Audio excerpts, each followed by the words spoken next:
Bagian A yaitu tentang informasi, tujuan, dan esensi karya ilmiah. Untuk pengertiannya yaitu adalah karya ilmiah adalah karya tulis yang dibuat dengan prinsip ilmiah berdasarkan data dan fakta KBBI.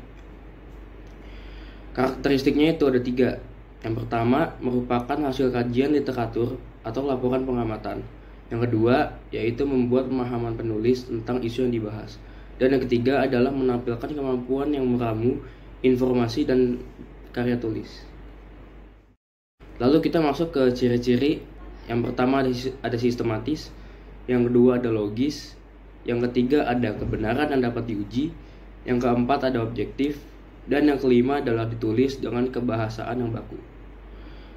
Lalu karya ilmiah juga mempunyai jenis-jenis, di antara lain adalah makalah, laporan penelitian, skripsi, tesis, disertasi, dan jurnal. Tulis ilmiah tentunya memuat informasi dan memiliki tujuan dalam penulisannya. Informasi dalam karya tulis ilmiah dapat kita temukan dengan menggunakan rumus adik Simba atau yang lebih dikenal dengan 5W1H, yaitu apa, di mana, kenapa, siapa, mengapa, dan bagaimana.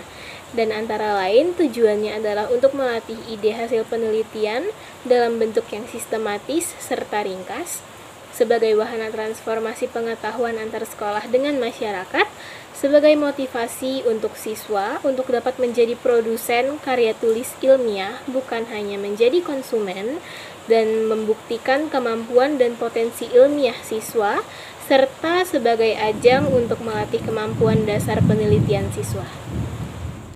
Lalu esensi karya ilmiah adalah hakikat, makna, atau pokok.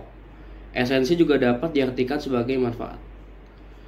Manfaat dari esensi karya ilmiah yaitu yang pertama, menyimpulkan hasil bacaan berbagai sumber. Yang kedua, melatih pengintegrasian bacaan dengan gagasan sendiri. Yang ketiga, meningkatkan kemampuan organisasi dan penyajian fakta. Yang keempat, acuan pendahuluan untuk penelitian mendatang. Dan yang kelima atau yang terakhir adalah sumbangsih perluasan ilmu pengetahuan. Subbab B. Rancangan informasi, tujuan, dan esensi. Informasi.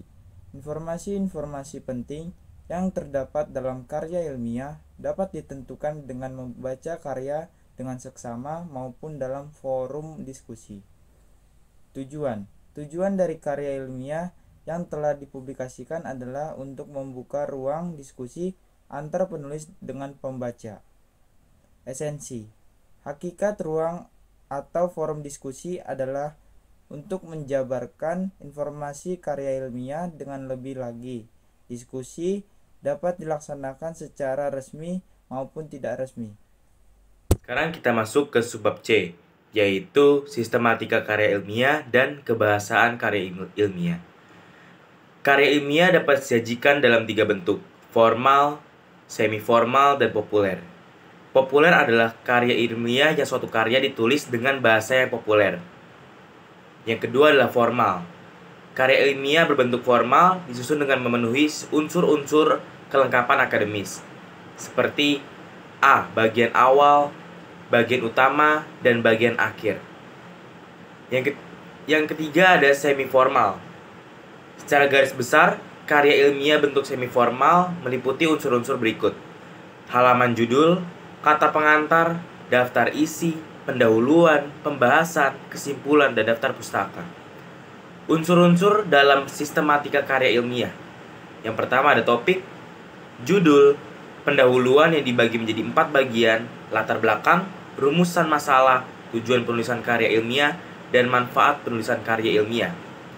Ada tinjauan pustaka, metodologi penelitian, pembahasan, simpulan, dan daftar pustaka. Selanjutnya adalah kebahasaan. Yang pertama adalah pemilihan kata. Pemilihan kata terdapat aspek-aspek yang perlu diperhatikan. Yang pertama, bahasa keseharian. Kata yang mengandung nilai-nilai rasa hendaknya dipakai secara cermat dan hati-hati sesuai dengan kondisi dan tempat atau suasana pembicaraan. Yang ketiga, kata yang asing dalam masyarakat yang harus dihindari, kecuali kalau sudah dipakai oleh masyarakat. Yang kedua adalah penggunaan ejaan, penulisan kalimat, dan penulisan paragraf. Sekarang kita masuk ke bagian penyusunan karya ilmiah. Pertama, mari kita mengenal bagian-bagian isi dari karya ilmiah. Yang pertama, ada bagian pendahuluan, meliputi latar belakang masalah, perumusan masalah, dan prosedur pemecahan masalah. Yang kedua, pembahasan. Pada bagian ini memuat hasil kajian penulis disertai dengan argumen para ahli untuk menemukan pemecahan masalah yang telah dirumuskan. Dan di bagian akhir terdapat simpulan.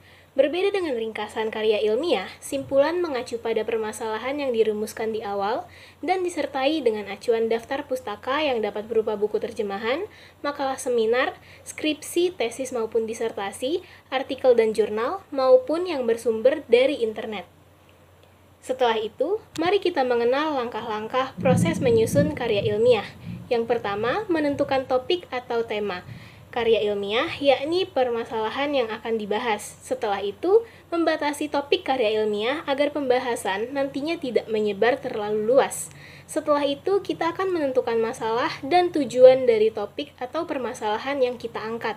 Mendaftar gagasan yang akan kita angkat, seperti kondisi tempat penelitian, alasan kita meneliti, pengertian-pengertian, prosedur pemecahan masalah, manfaat penelitian, serta kemungkinan sebab akibat setelah penelitian. Setelah itu, kita dapat menyusun karya tulis ilmiah menjadi suatu karya tulis yang utuh.